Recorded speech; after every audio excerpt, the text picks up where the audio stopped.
आइए बच्चों, आज हम कक्षा 9 गणित चैप्टर नंबर 1 संख्या पद्धति का पढ़ेंगे। आज से आपकी कक्षा 9 की ऑनलाइन क्लासेस शुरू हो गई हैं और कक्षा 9 का फुल कोर्स जो है आपको फ्री में जो है प्रोवाइड कराया जाएगा। इसलिए सभी बच्चे जो है इस चैनल को सब्सक्राइब कर लें ताकि आने वाले वीडियो आप तक पहुंच सके। आज हम चैप्टर नंबर पहला जो है संख्या पद्धति का है, बिल्कुल स्टार्टिंग से बिल्कुल शुरुआत से पढ़ेंगे, बिल्कुल बेसिक से पढ़ेंगे और यहाँ से आपके एग्जाम में एक क्वेश्चन जो है हर साल आता है। तो आइए हम स्टार्ट करते हैं संख्या पद्धति का पहला चैप्टर नंबर सिस्टम का है। तो यहाँ से सबसे पहले हम नंबर की बात करेंगे। सबसे पहले तो हमारे पास जो नंबर्स होते हैं वो कितने होते हैं? नंबर्स यानी अंक जो होते हैं, नंबर्स यानी संख्याएं जो होती हैं वो 0, 1, 2, 3, 4, 5, 6, 7, 8, 9। हम कह सकते हैं कि जो संख्याएं होती हैं, जो अंक होते हैं वो टोटल 10 होते हैं। कितने होते हैं? 0 से लेके 9 तक ये 10 अंक होते हैं।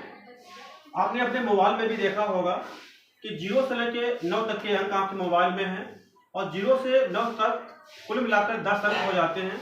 10 अंकों की सहायता से ही सभी संख्याएं बनाई गई। तो ये कुल मिलाकर 10 अंक ही हमारे काम के आते हैं, जिससे ही हर प्रकार की संख्याएं बन जाती हैं। तो 0, 1, 2, 3, 4, 5, 6, 7, 8, 9 ये संख्याएं हो गई। अब हम बात करेंगे कि संख्याएं कितने प्रकार की होती हैं। संख्याएं कितने प्रकार की होती हैं? आइए संख्याएं कितने प्रकार की होती है? प्रश्न है कि संख्याएं कितने प्रकार की होती है? संख्याएं कितने प्रकार की होती है? संख्याएं कितने प्रकार की होती हैं? तो हमारा जवाब क्या होगा कि 2 प्रकार की संख्याएं 2 ही प्रकार की होती हैं। कौन कौन सी होती हैं? एक आपकी होती है वास्तविक संख्या, एक आपकी होती है वास्तविक संख्या और दूसरी आपकी होती है काल्पनिक संख्या। दूसरी आपकी होती है काल्पनिक संख्या। इस संख्या को रियल नंबर्स कहते हैं, रियल नंबर कहते हैं। इस संख्या को इमेजिनरी नंबर कहते हैं। इस संख्या को इमेजिनरी नंबर कहते हैं। यानी 2 ही प्रकार की संख्याएं होती हैं, एक वास्तविक संख्या होती है, एक काल्पनिक संख्या होती है। तो संख्याएं 2 प्रकार की हैं, वास्तविक संख्या और काल्पनिक संख्या। इन दोनों संख्याओं को हम डिटेल से पढ़ेंगे। सबसे पहले हम वास्तविक संख्या के बारे में जानेंगे कि वास्तविक संख्या क्या होती है और वास्तविक संख्या के प्रकार क्या हैं। वास्तविक संख्या के बाद फिर हम काल्पनिक संख्या को पढ़ेंगे। तो ये दोनों संख्याओं को हम विस्तार से समझेंगे, आराम से समझेंगे। तो आइए सबसे पहले हम वास्तविक संख्या पढ़ते हैं। वास्तविक संख्या को पढ़ लेते हैं सबसे पहले।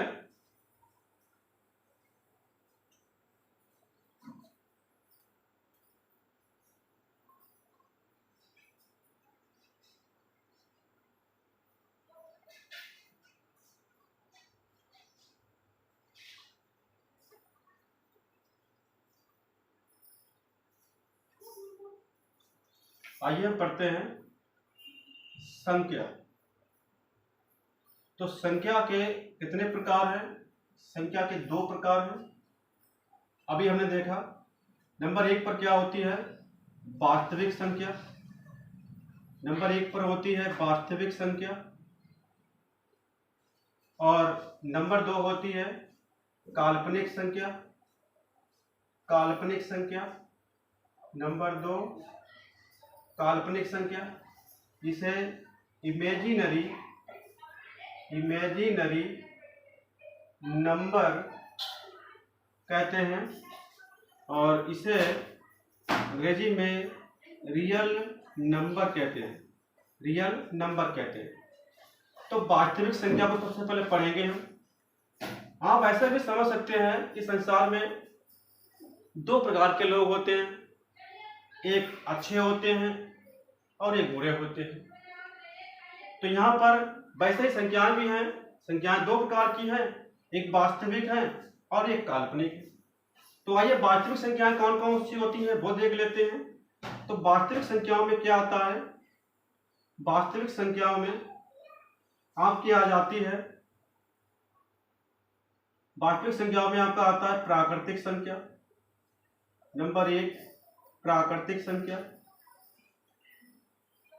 प्राकृतिक संख्या जिसे हम नेचुरल नंबर कहते हैं, जिसे हम नेचुरल नंबर कहते हैं, नेचुरल नंबर्स। नंबर 2 उसके बाद आ जाती है हमारी पूर्ण संख्या, पूर्ण संख्याएं, पूर्ण संख्याएं जिसे होल नंबर्स कहते हैं, जिसे होल नंबर्स कहते हैं। 3 हमारी आ जाती हैं, प्राकृतिक संख्या हो गई, पूर्ण संख्या हो गई, फिर आ जाती हैं पूर्णांक संख्याएं। क्या आ जाती हैं? पूर्णांक संख्याएं जिसे इंटीजर नंबर कहते हैं, जिसे इंटीजर्स नंबर कहते हैं। नंबर 4 पर हमारी आ जाती है परिमेय संख्याएं, परिमेय संख्याएं। नंबर 4 परिमेय संख्याएं जिसे रेशनल नंबर कहते हैं, रेशनल नंबर्स कहते हैं। 5 में हमारी आ जाती हैं अपरिमेय संख्याएं, अपरिमेय संख्याएं जिसे इरेशनल नंबर कहते हैं, जिसे इरेशनल नंबर्स कहते हैं। तो प्राकृतिक संख्याएं, पूर्ण संख्याएं, पूर्णांक संख्याएं, परिमेय संख्याएं, अपरिमेय संख्याएं। तो ये वास्तविक संख्याओं के कुछ प्रकार थे जो मैंने आपको अभी बताए कि पहली प्राकृतिक संख्या, दूसरी पूर्ण संख्या, तीसरी पूर्णांक संख्या, चौथी परिमेय संख्या और पांचवी अपरिमेय संख्या। तो ये वास्तविक संख्याओं के प्रकार हैं। इन सभी वास्तविक संख्याओं के प्रकारों को हम डिटेल से समझेंगे, डिटेल से समझेंगे इसको। तो आइए देखते हैं। सबसे पहले हम प्राकृतिक संख्या को देख लेते हैं कि प्राकृतिक संख्या क्या है।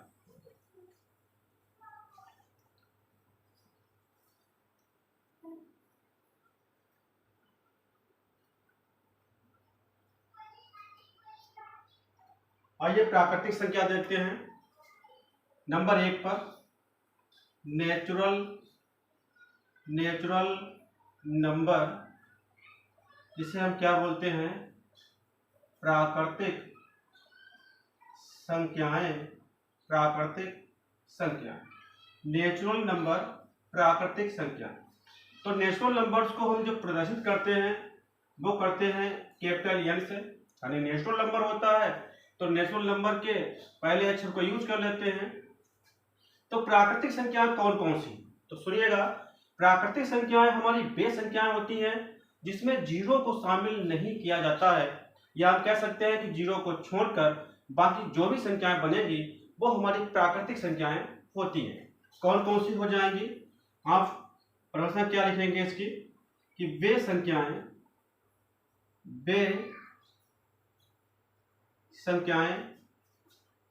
प्राकृतिक संख्याएं होती हैं, वे संख्याएं प्राकृतिक संख्याएं होती हैं, प्राकृतिक संख्याएं होती हैं जिन संख्याओं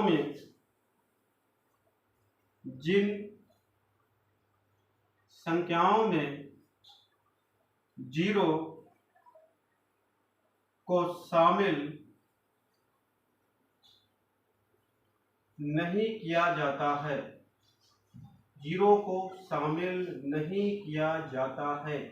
हम कह सकते हैं कि ऐसी संख्याएं जिसमें जीरो को शामिल नहीं किया जाता है, यानी जीरो से बनने वाली संख्याएं इसमें शामिल नहीं होती हैं, ऐसी संख्याओं को हम प्राकृतिक संख्याएं कहते हैं। जैसे हम एक इसको एग्जाम्पल से समझ सकते हैं। जैसे आप देखिएगा 1 2 3 4 5 6 7 8 9, 9 के बाद से 11 है, 12 है, 13 है, 15 है, 115 है, डेट डेज आप जितना चाहें उतना लिख सकते हैं। ये अनंत तक हो सकती हैं।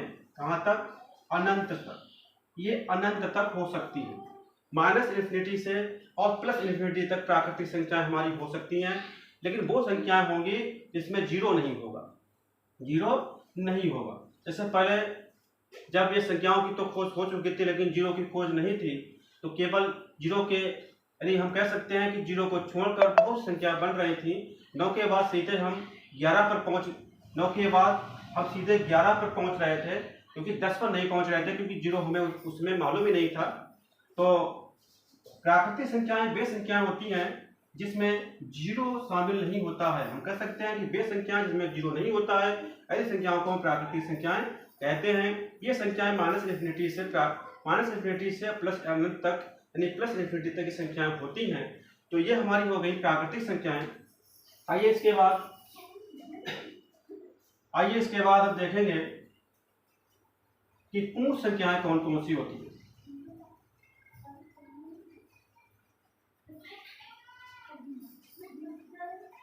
पूर्ण संख्या देख लेते हैं। नंबर 2, तो नंबर 2 पर क्या आ जाएंगी? पूर्ण संख्या।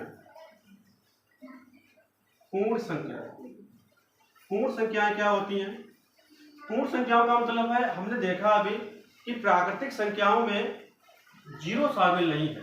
हम कह सकते हैं कि वे संख्याएं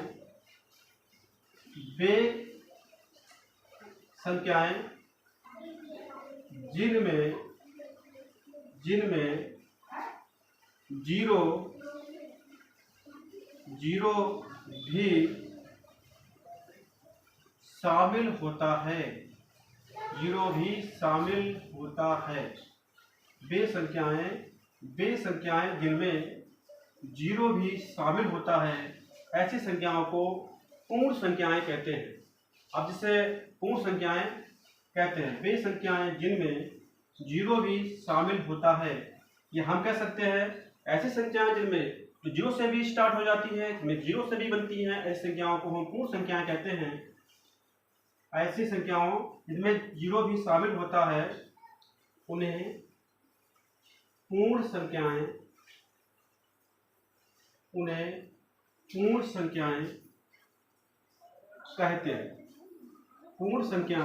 कहते हैं। हम ये भी कह सकते हैं कि प्राकृतिक संख्याओं में जब जीरो को शामिल कर दिया जाता है तो उनसे बनने वाली संख्याएं हमारी पूर्ण संख्याएं कहलाती है। क्योंकि क्या देखा हमने, जैसे प्राकृतिक संख्याएं कौन सी थी हमारी? प्राकृतिक संख्याएं थी 1 2 3 4 5 6 7 8 9। अब 9 के जो 9 प्राकृतिक संख्या, जो 9 अंक हैं, जो 9 डिजिट हैं हमारे पास, तो इनसे संख्याएं बन रही थी। जैसे हमने 89 बना दिया, 85 बना दिया, तो इनके बीच में बहुत सी संख्याएं ऐसी थी, जैसे हम बात करें 9 के बाद 10 संख्या नहीं बन रही थी। क्यों नहीं बन रही थी? क्योंकि इसमें जीरो, ये प्राकृतिक संख्याएं हैं, इसमें जीरो शामिल नहीं है। इन प्राकृतिक संख्याओं में जीरो होता ही नहीं है। जीरो संख्याएं इसमें शामिल नहीं है। जब जीरो शामिल नहीं है तो 9 के बाद 10 संख्या इसमें बन ही नहीं रही थी। 9 के बाद सीधे हम 11 पर पहुंच रहे थे। तो यही इसका मतलब यह है कि वे संख्याएं जिसमें जीरो शामिल नहीं होता उनको प्राकृतिक संख्याएं कहते हैं। लेकिन और उसके बाद हमारा जो पूर्ण संख्याएं हैं, पूर्ण संख्याओं का मतलब है कि इसमें ये संख्याएं अभी कैसी है? अधूरी है। ये संख्याएं कैसी है? अधूरी है।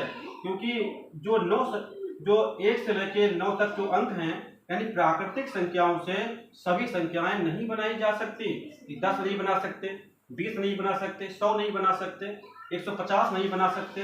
लेकिन अगर इसमें जीरो शामिल कर दिया जाए तो ये हम हर प्रकार की संख्या बना सकते हैं। इसीलिए इस संख्याओं को पूर्ण संख्या भी कहते हैं। यानी अब ये कंप्लीटली संख्या, यानी कोई भी संख्या आप बनाना चाहें, ये हर प्रकार की संख्या बना देंगे। तो ऐसी संख्याएं जिनमें जीरो शामिल होता है उन्हें पूर्ण संख्याएं कहते हैं। तो इसमें क्या है, जीरो को भी भाई शामिल कर दो। जीरो है 1 2 3 4 5 6 7 8 9। अब जीरो को शामिल कर देंगे तो 10 भी बन जाएगा, 15 भी बनेगा, 20 भी बन जाएगा, 30 भी बन जाएगा, 100 बन जाएगा, 150 बन जाएगा। अब ये संख्याएं अधूरी नहीं है, इन संख्याओं में जीरो को शामिल कर दिया गया। अब हम जो है हर प्रकार की संख्या चाहें बना सकते हैं। यानी ये संख्याएं पहले तो अधूरी थी, प्राकृतिक संख्याएं पहले तो अधूरी थी क्योंकि इसमें जीरो शामिल ही नहीं था। बहुत संख्याएं तो जीरो से बनने वाली संख्याएं थी, वो हम इसे बना ही नहीं पा रहे थे। लेकिन जब जीरो को इसमें शामिल कर दिया गया प्राकृतिक संख्या में, तो हम हर प्रकार की संख्याओं को बना सकते हैं। तो वे संख्याएं जो जिसमें जीरो भी शामिल कर दिया जाए उन्हें पूर्ण संख्याएं कहते हैं। आइए इसके बाद हम देखते हैं कि परिमेय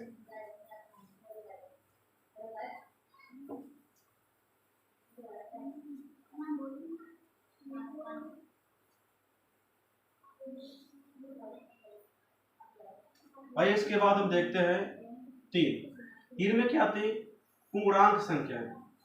क्या है कि आपकी पूर्णांक संख्या, पूर्णांक संख्या। आइए अब हम तीसरा प्रकार इसका पढ़ते हैं, पूर्णांक संख्याएं क्या होती हैं। तो पूर्णांक संख्याएं क्या होती हैं, वे संख्याएं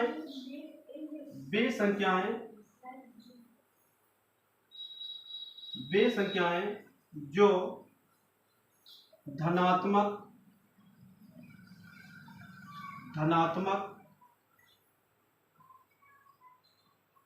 ऋणात्मक भी हो सकती हैं या होती हैं। वे संख्याएं जो धनात्मक ऋणात्मक भी होती हैं उन्हें पूर्णांक संख्याएं कहते हैं, यानी इंटीजर पूर्णांक। उन्हें पूर्णांक संख्याएं कहते हैं। जैसे हमने ये जीरो हमारा सेंटर में होगा, तो जीरो से बड़ी संख्या क्या होगी, 1 2 3 4 5 6 7 8 और 9। कहाँ तक चले जाएंगे, प्लस इन्फिनिटी तक पहुंच जाएंगे। यहाँ माइनस का 1, माइनस का 2, माइनस का 3, माइनस का 4, माइनस का 5, माइनस इन्फिनिटी तक पहुंच जाएंगे। तो यहाँ पर देखिएगा, आप देख रहे होंगे कि जीरो से इधर की जो संख्याएं हैं, ये संख्याएं कैसी हैं, ये धनात्मक संख्याएं। ये कैसी संख्याएं हैं, ये संख्याएं हैं धनात्मक संख्याएं। ये संख्याएं हैं धनात्मक संख्याएं, जिसे हम पॉजिटिव इंटीजर भी कहते हैं।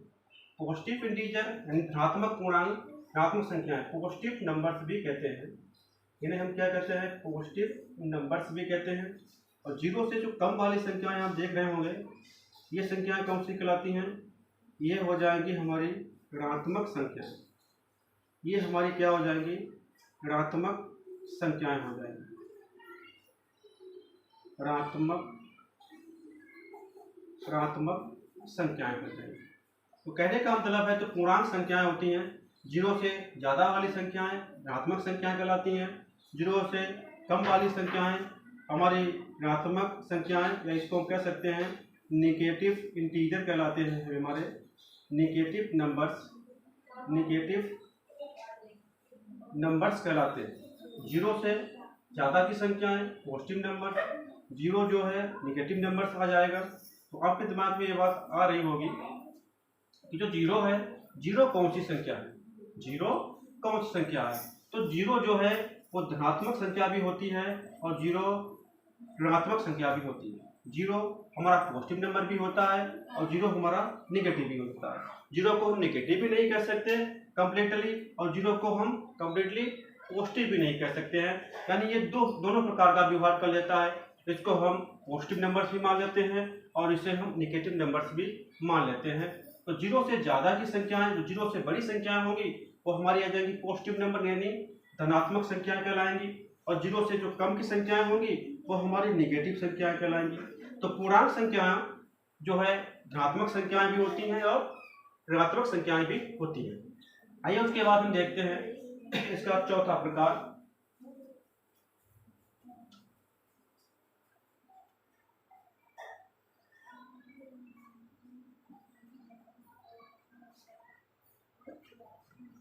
इसका चौथा प्रकार 3 हो गए, इसका चौथा प्रकार हम देख लेते हैं।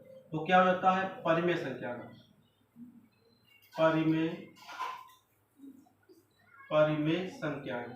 परिमेय संख्या जिसे हम रेशनल नंबर भी कहते हैं। तो ये संख्याएं कौन सी होती हैं? वे संख्याएं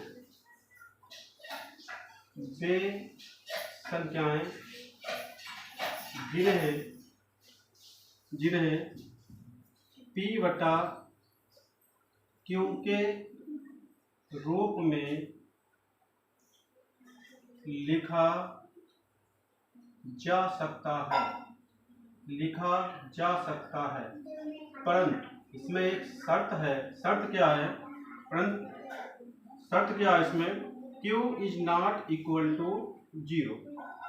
यानी वे संख्याएं जिन्हें P बटा Q के रूप में लिख सकते हैं, P बटा Q के रूप में अंश बटा हर के रूप में, P बटा Q के रूप में यानी अंश बटा हर के रूप में लिखा जा सकता है, परंतु इसमें जो Q का जो मान है ये 0 नहीं होना चाहिए।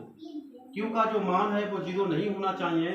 क्यों नहीं होना चाहिए? अगर आप Q का मान 0 रख देंगे तो ये संख्या अपरिभाषित हो जाएगी, क्योंकि किसी भी संख्या को जब 0 से डिवाइड करते हैं, भाग करते हैं, तो वो संख्या अनंत हो जाती है, यानी अपरिभाषित हो जाती है।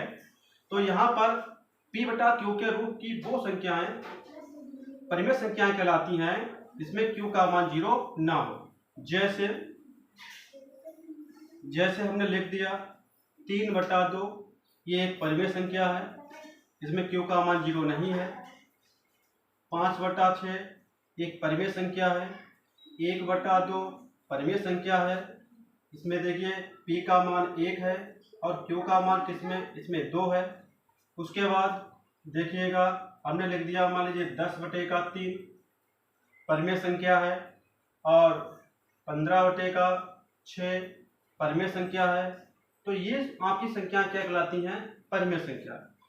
अब देखिएगा जैसे हमने लिख दिया 0, तो 0 भी क्या है? हमारी परिमेय संख्या कहलाएगी, क्योंकि 0 के अपान में हम 1 लिख सकते हैं, क्योंकि हमने ये तो कहा ही नहीं, क्योंकि ये हमारा कितना हो गया? ये P की वैल्यू हो गई और ये हमारे Q की वैल्यू हो गई।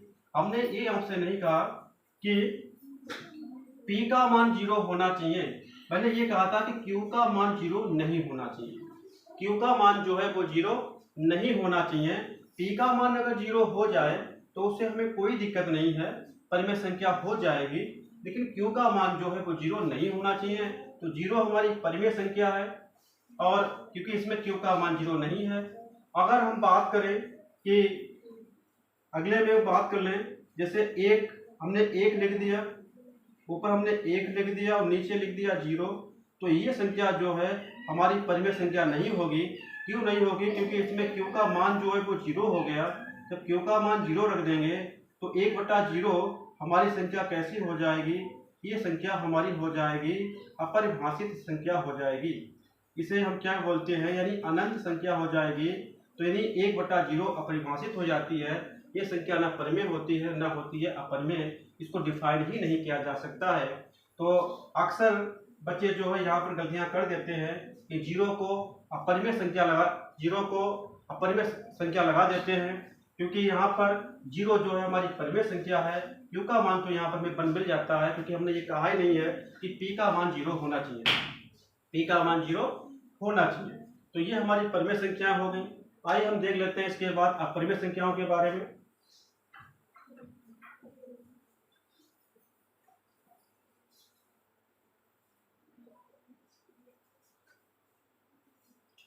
इसके बाद हमारी आ जाती है अपरिमेय संख्याएं। इसके बाद में आ जाती है हमारी अपरिमेय संख्याएं। अपरिमेय संख्या देखिए, परिमेय संख्याओं के भी प्रकार होते हैं। परिमेय संख्या के भी प्रकार होते हैं, उसमें जो है शांत और अशांत में हम पहुंच जाते हैं, लेकिन हम प्रकार के बारे में यहाँ चर्चा नहीं करेंगे, केवल परिमेय अपरिमेय के बारे में थोड़ा समझेंगे बेसिक में। तो अपरिमेय संख्याएं हमारी क्या होती हैं? तो वे संख्याएं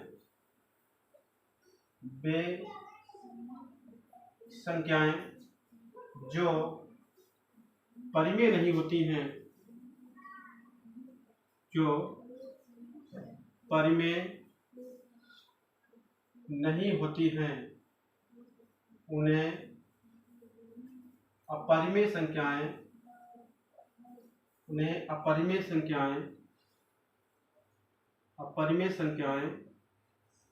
कहते हैं। अर्थात जिन संख्याओं को p बटा q के रूप में लिखा ही नहीं जा सकता, जिन संख्याओं को हम p बटा q के रूप में लिख ही नहीं सकते, तो वो संख्याएं हमारी अपरिमेय संख्याएं कहलाती हैं। जैसे हम अंडर रूट 2 की बात करें तो अंडर रूट 2 का मान आप कितना आपने पढ़ा होगा कि 1.414 फिर कई मान तक कई मानों तक इसका मान जाता है।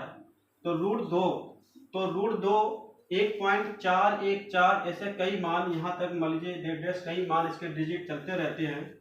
तो अगर हम इस वाली संख्या को अगर हम p बटा q के रूप में लिखना भी चाहें तो लिख ही नहीं सकते, क्योंकि ये संख्याएं अनंत तक संख्याएं इसकी भाग जो है वो अनंत तक जाती है और संख्याएं भी लगातार रिपीट नहीं होती हैं, यानी अलग प्रकार की संख्याएं आती रहती हैं।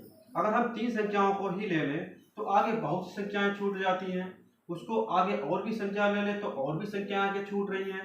तो कहने का मतलब है कि जो रूट 2 है इसका जो मान आता है 1.414 ऐसे समथिंग 2 3 4 5 6 7 8 1 2 3 ऐसे आता रहेगा। तो इस वाली संख्या को हम p बटा q के रूप में लिख ही नहीं सकते हैं। तो जिसको p बटा q के रूप में नहीं लिख सकते हैं ऐसी संख्याओं को हम जो अपरिमेय संख्याएं कहते हैं। तो अपरिमेय संख्या कौन कौन सी होती हैं? अंडर रूट 2 हो जाएगी, अंडर रूट 3, अंडर रूट 5 भी अपरिमेय होगी, under root 7, under root 11, under root हमारा 13, उसके बाद देखिएगा under root 17, under root 19, under root 23 और अंडर रूट कितना हो जाएगा 29, अंडर रूट हमारा 31, अंडर रूट हमारा हो जाएगा 37, अंडर रूट हमारा 41, अंडर रूट हमारा 43 यानी ऐसी। तो हम कह सकते हैं जो अभाज्य संख्याएं होती हैं, अभाज्य संख्याएं जो अभाज्य संख्याएं होती हैं तो उन संख्याओं का जितना भी रूट होता है वो सब हमारी अपरिमेय संख्याएं होती हैं। क्योंकि अपरिमेय संख्याएं इसलिए होती है, हमने अभी भी बताया है कि इन संख्याओं को परिमेय संख्याओं के रूप में लिखा ही नहीं जा सकता है, इसलिए ये संख्याएं जो होती हैं वो अपरिमेय संख्याएं कहलाती हैं। तो आज हम यहीं तक रहने देते हैं। आज हमने वास्तविक संख्याओं के बारे में यानी उसके सभी प्रकारों के बारे में देखा।